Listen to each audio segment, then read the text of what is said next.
I was employed with a major company because it's international for 32 years.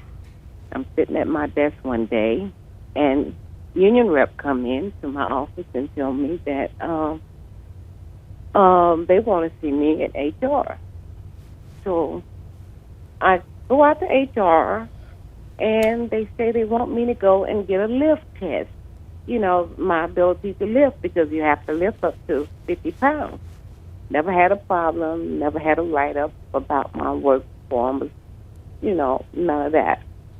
Well, I leave work and go to Montgomery, take this lift test, and I don't hear from my job anymore. They told me that they would call me.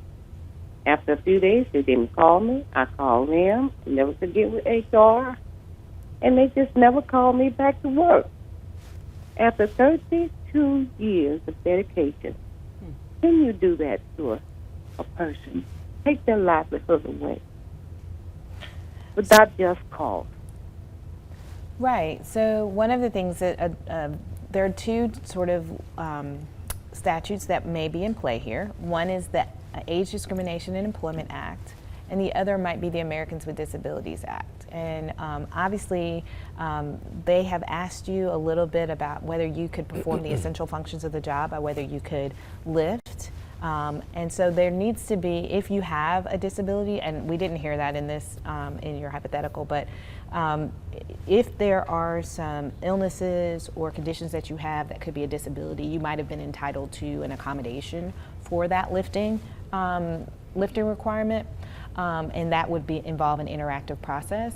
But also, if you have a suspicion, and I think what I'm hearing from you is you suspect this might be about your age, I would first try to find out if you were replaced by a person who was younger, because that's generally going to indicate that there may have been an age discrimination issue. And then if that has happened, I would encourage you to go to the EEOC immediately. You only have 180 days to make reports of discrimination at the EEOC, so depending on when that happened, you might really have to get there quickly. If there has been a violation of the Age Discrimination and Employment Act, there are a number of remedies that could happen that you could avail yourself of, but you do need to preserve that right now.